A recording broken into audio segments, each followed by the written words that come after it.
a Dear Media original podcast. We used to lay on this dirt, we had no grass, and look at cloud formations in the sky and what they look like. And at the end of the day, these kids would look at you and tell you, okay, I'm going home.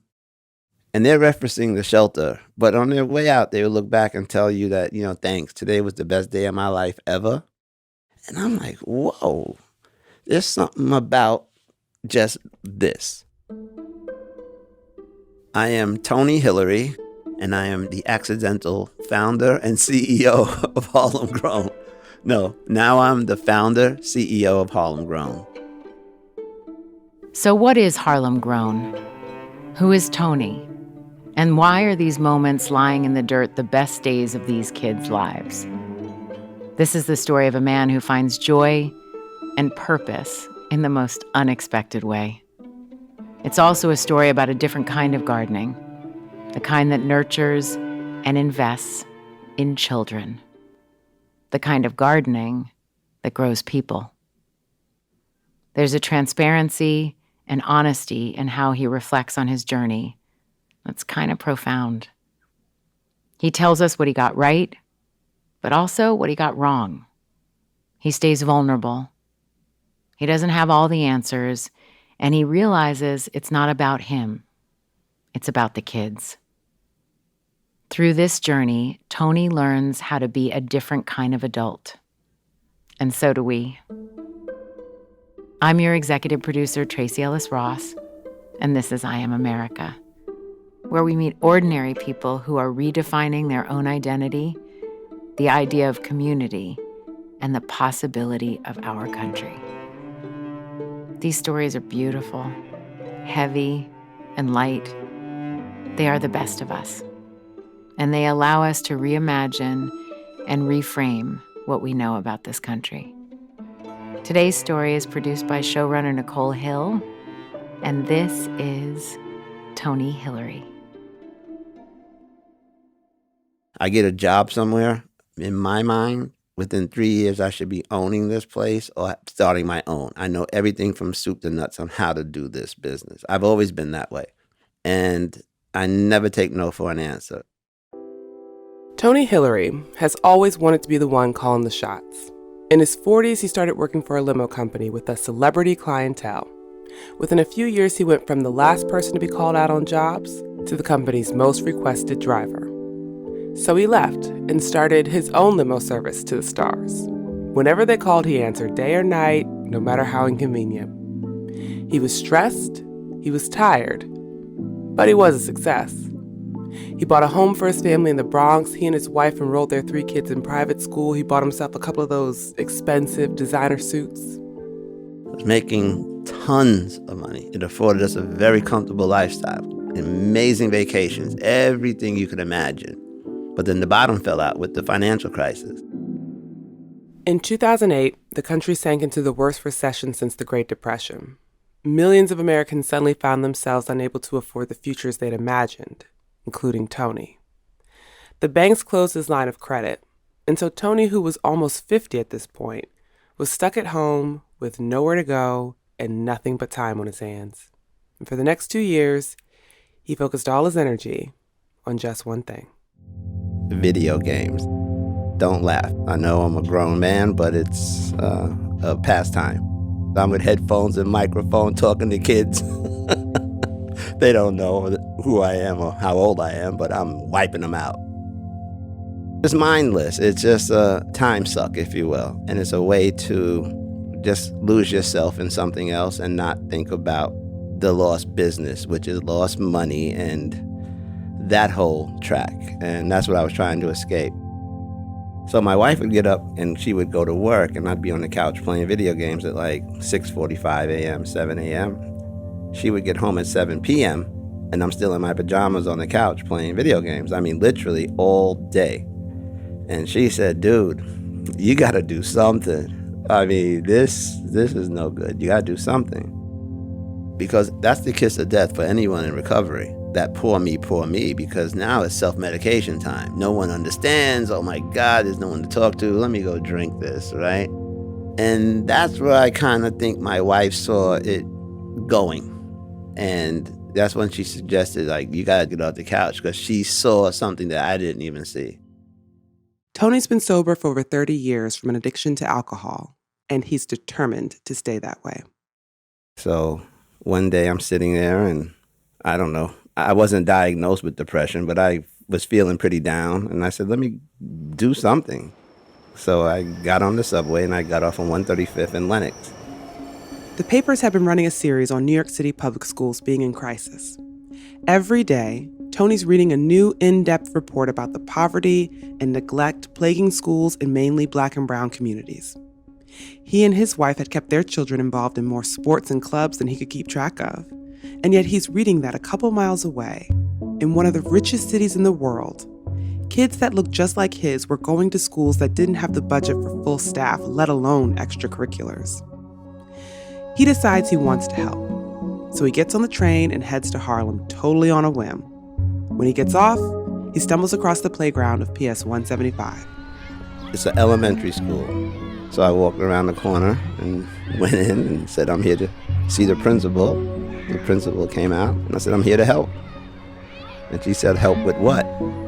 And that's where I got stuck. I had no plan, no theory, no anything. I was just there in the physical sense. And the first thing that popped into my head was, I'm here to teach parents the importance of education to break the cycle of poverty. Don't ask me where that came from, but that's the first thing that came out of my mouth. Let me go teach the people. Let me show the people. That's how I went in there. The principal, she introduced me to the parent coordinator. He and I had a quick cup of coffee. I told her what I said. I'm here to help the parents. He slaps me on the back and says, all right, go get them, Tiger. Both the principal and the parent coordinator have met a Tony or two in their day. They show up full of suggestions about how families they don't know can fix problems they don't understand. But once they learn just how complicated it can be to serve systemically ignored communities, they usually got discouraged and stopped showing up. In Tony's case, they called it almost exactly right. Almost.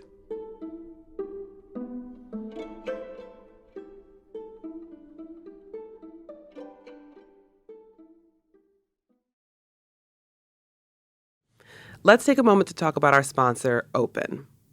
Open is a mindfulness app that's built to transform everyone's lives. What's mindfulness? Well, to me, it means being more present and balanced. With Open, you can experience the power of meditation, breath work, and movement to strengthen your mind-body connection. Open is my favorite app for meditation and breath work because it's so easy to integrate into my daily routine. There's these bite-sized classes if you're short on time, and longer ones that I do to just relax after a long day. There's pretty much something for everyone. And you can experience Open yourselves for free by doing Open's free breathwork and meditation challenge this January for a chance to win an Open in-person retreat. You can even enhance your results with their unlimited access to movement classes like yoga, Pilates, and HIIT. So join me in the challenge this January by visiting withopen.com/America. Find the link in the show notes to practice for free. That's withopen.com/America. So I decided to come every morning when the kids are coming to school. And I was like some crazy cheerleader at the door. Welcome back to school. But more importantly, I waited for the parents to come out. And I started relationships with the parents. A little banter back and forth. How you doing? Every day, steps up a little bit. He's surprised to find that the part he loves the absolute most about volunteering are the kids. You meet these children who you're looking at them. I mean, they're adorable. They're children who look just like my children, except where they live. I found out that there were 14 homeless shelters in a 4-block radius of that one school. 9 of them are domestic violence shelters, and these are where almost half of these children, quote unquote, live. It made my head explode. You're like, no, not this kid. But yes, it was this one, and that one, and that one, and that one. And that's very sobering. I don't care who you are. We all know what homelessness looks like. We see it every day, and you don't see children. Tony learns that when systems fail communities, the needs that emerge as a result of that failure fall along a spectrum. Being unhoused can mean that a family is without a permanent address, or that they're sleeping in a shelter, or that they're being forced to live outside. In New York City, thousands of children are experiencing some form of housing insecurity every day. And these distinctions become clearer to Tony as he meets the people behind the stories he just read about in the papers.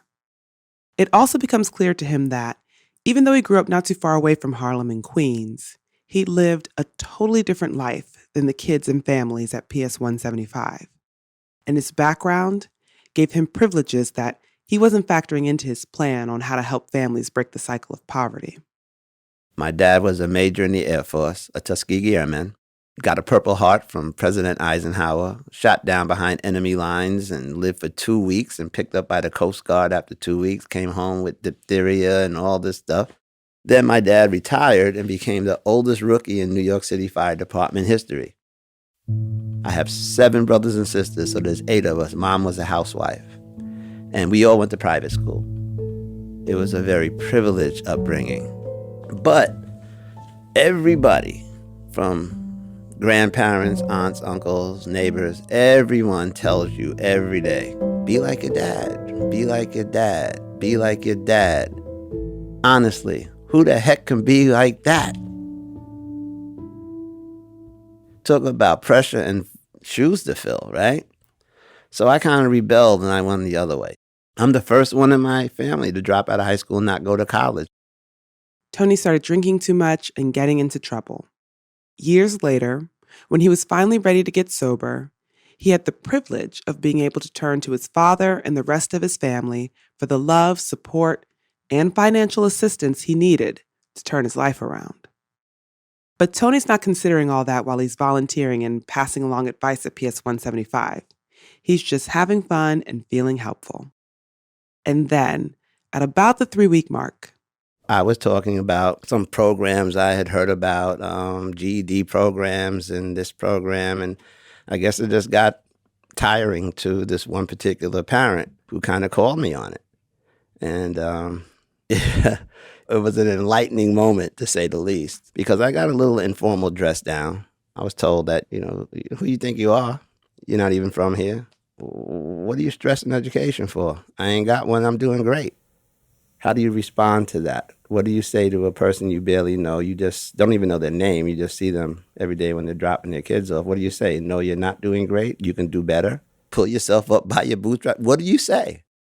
I was lucky enough to fail upwards in life because of my background. That doesn't apply everywhere.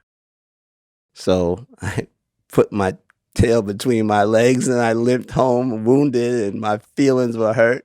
I said, this is too big. I can't do it. I quit.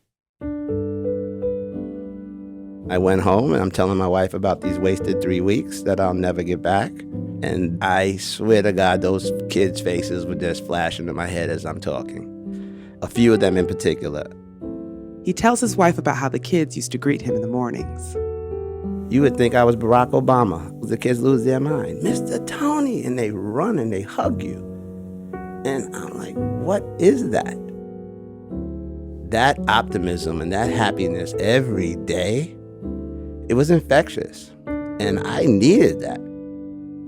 Now that he's had time to stop and think about it, running the limo business, being this big success who was calling all the shots, it hadn't felt nearly as good as those few weeks volunteering.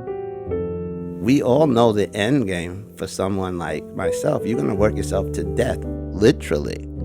Literally. My health was already failing at early 40s. Blood pressure, pre-diabetic, Lipitor. And for what? We all have this thing of success. And usually it's in the form of material things. More money buys you a nice house, nice clothes, nice car, nice jewelry. But then we get tricked because it's never enough. So now you're looking at another house and another car and more of this and more and more and more. So it's almost like getting on a treadmill with no end. And that's where I found myself. You're running for what? Being at PS 175, spending time with the kids, felt like getting off that treadmill. And so he goes back. Based on the few weeks he'd spent at PS 175 before he left, Tony knows that where help is actually needed is in the cafeteria. Now, volunteering in a cafeteria is a tough gig at any school. But at PS 175, Tony had been told that the kids were prone to fighting and that they wouldn't take direction. Still, he knew that that was where the help was actually needed. And so that's where he asked to go. I went into the lunchroom, and it wasn't violent at all. It was pretty chaotic. You got to understand that these are school children, ages 5 to 11.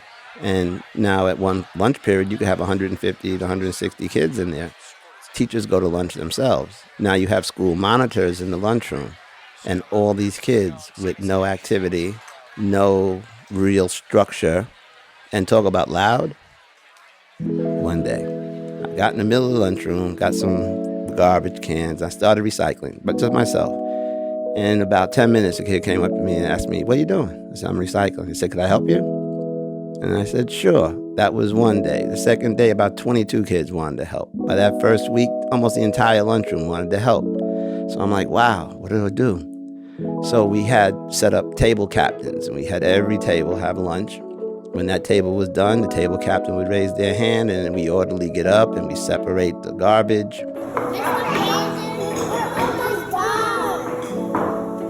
And then I had to expand it now because there's so many kids, so we did everything separate. We did bottles, cans, juice packets, foil wrappers, milk cartons, and compost. We had nowhere to put the compost, but it was another activity to have the kids do this. So I'm like, all right, this is nice. Tony keeps coming up with activities for the kids to do in the lunchroom, and they love it. When others ask where these ideas are coming from, why the kids are so responsive to him, Tony has to admit, it's not because of anything he learned at work.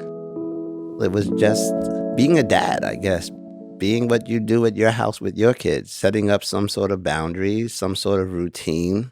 And I just guess if you figure, what was it, almost 40% of the kids living in domestic violence shelters, there are no men there. And then here comes this guy who is not an administrator or disciplinarian and the king of I don't know, because when the kids would ask me a question, I don't know, let's look it up. And I'm on my phone on Google for an answer, right? I think they looked at me as something different. It was a different type of adult. For months, he keeps showing up. In addition to planning activities, Tony starts talking to the kids about eating more fruits and vegetables and tries to set a good example for them himself. He switches to a largely vegetarian diet, and after a while, he and his doctors notice that, physically, these changes are making a difference in his overall health. So, he doubles down on his message to the kids about eating more fresh foods. But they're not taken to it the way they did recycling. One day, I decided I'm going to go outside and get something to eat. Ha! I went outside and I walked, and I walked, and I walked. At the time, I counted about 52 fast food restaurants in a 3-block radius of that first school. Now remember, I have 14 homeless shelters in a 4-block radius, 29 pharmacies, and not one affordable food option. So now you put it together. I'm not a mathematician or anything, but I could figure things out, right? So you have all these kids qualifying for free breakfast and lunch. That means you have high poverty levels. You have almost 40% of them living in transitional housing. And then this is their landscape, right? So remember how I parachuted into this community. I'm coming in here and saying, oh, just eat healthy. Just get a job. Everything is just. It's so simple from my point of view. Very difficult from where they are. So that was the catalyst.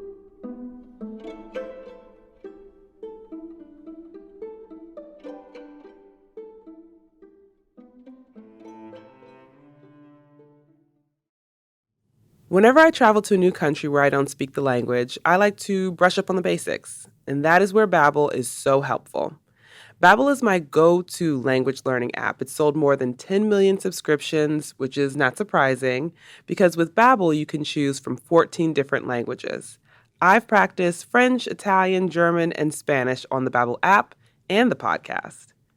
A few years ago, my friend and I were in this beautiful little Italian restaurant having dinner. It was like super tiny. We're the only people there. And the waiter came up to us and he wanted to talk about the meal and his travels and just his love for food, all in Italian. And we were able to talk because of the Italian lessons that I've been taking on Babbel. There are so many ways to learn with Babbel. In addition to lessons, you can access podcasts, games, videos, stories, and even live classes. Plus, it comes with a 20-day money-back guarantee.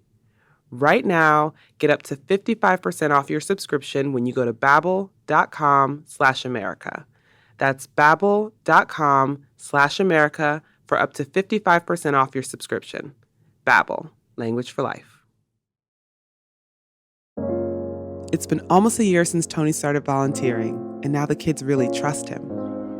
So they talk to him more and more about their lives outside of school, in the shelters.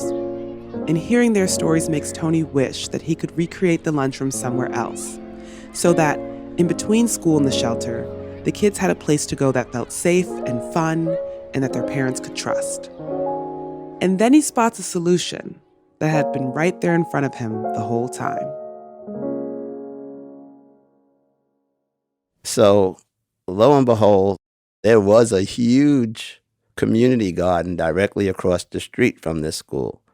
And the children used to call it the haunted garden because you couldn't see inside the gates. So all they saw were cats, rats, and scary old people, and it was strewn with trash and household appliances and garbage. That was like a junkyard. I put in some requests to the city to find out the status of this garden and found out that it was abandoned.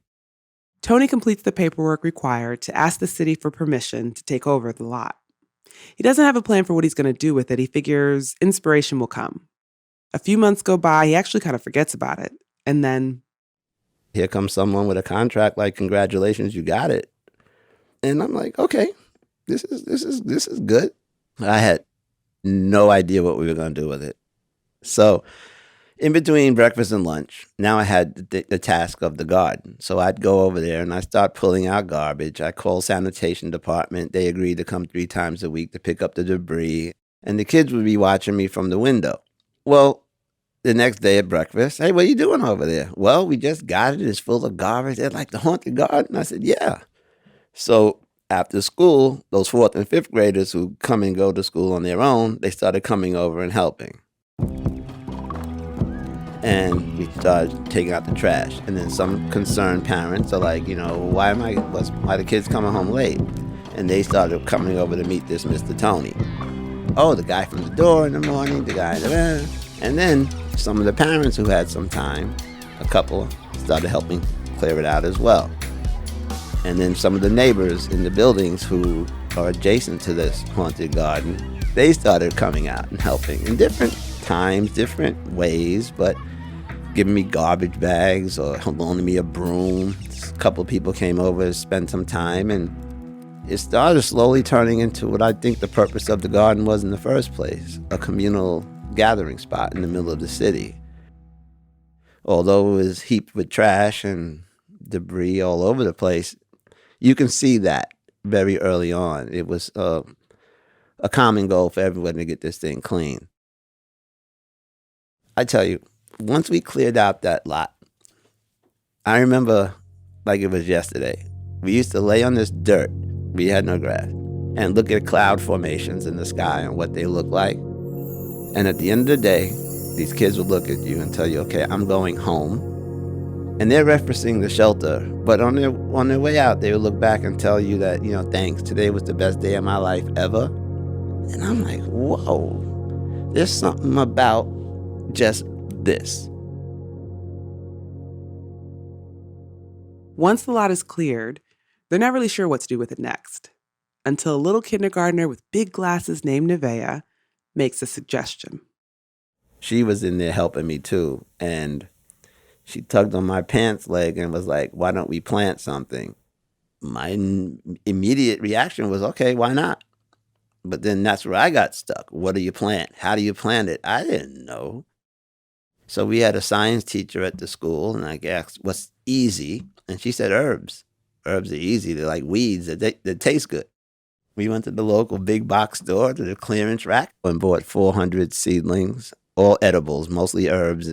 And there were 400 kids in the school. I called a landscape company and bought a truckload of organic soil and had it dump it in the corner. And I asked the principal to let every class come out. So every class came out and we planted something. And something magical happens because a lot of these kids, that was their plant. And they would come in after school to check on their plant. On rainy days, sometimes the soil would be splashed up on the leaf. They'd wipe off the leaf. And then sometimes on the weekend, they'd be bringing their parent to show them their plant. I thought that was the craziest thing. I mean, it's a simple little thing. And that was in April. But late May, early June, as they started to leaf, some of the kids started nibbling on the plant, talking about how delicious it was. This is.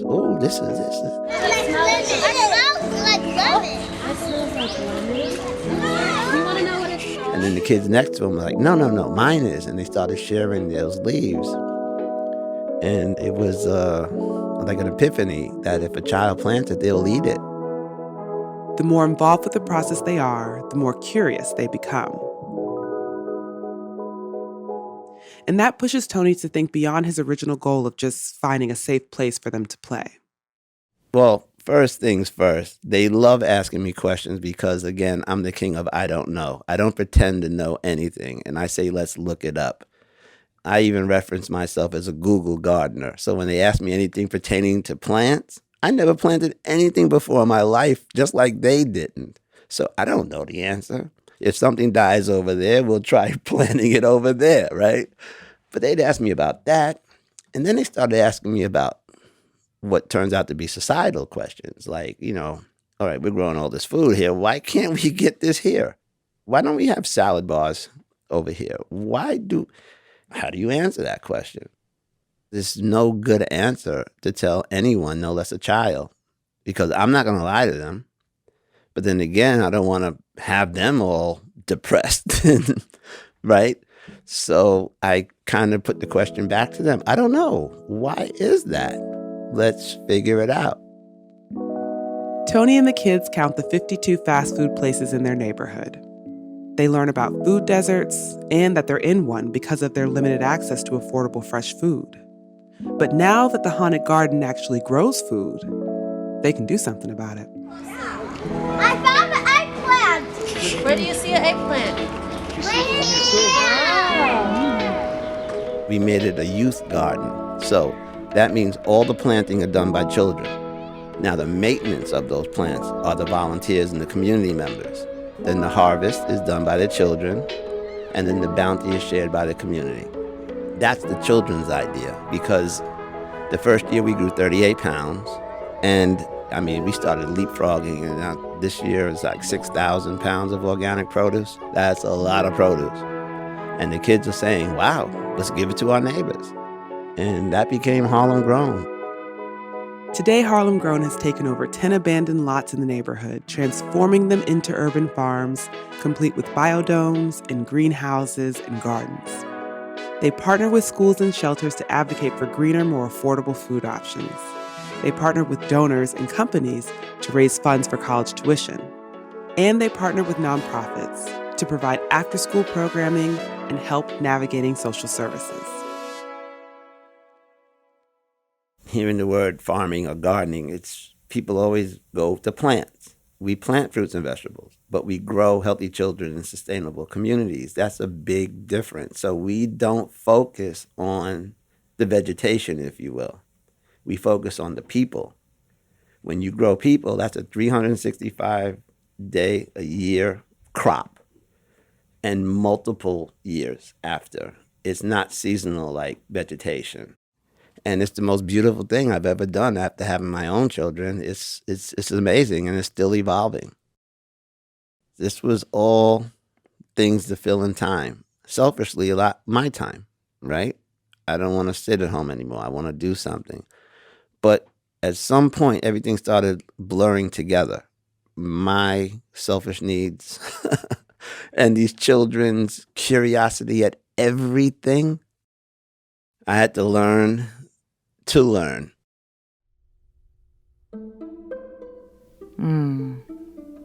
Tony created an oasis that is fueled by consistency, connection, and exchange, where kids can play, learn to nourish themselves, and produce something they can share. What we know about systemic racism is that it's destructive. It does not grow people. Despite the desert of resources in Harlem, Tony created a garden that grows children and sustainable communities. With Harlem Grown, Tony built an ecosystem that will live beyond him. This story allows us to witness Tony discovering his own joy and purpose. It also offers a new idea on how to be an adult. An adult who recognizes that not having all the answers is sometimes the answer.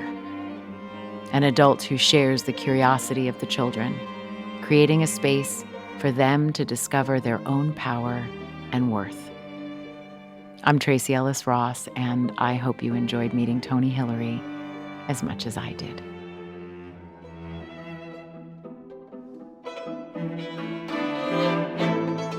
I Am America is a co-production of Dear Media and Joy Mill Entertainment. Executive producer, creator, and co-writer is Tracy Ellis Ross. Executive producer, showrunner, and writer is me, Nicole Hill.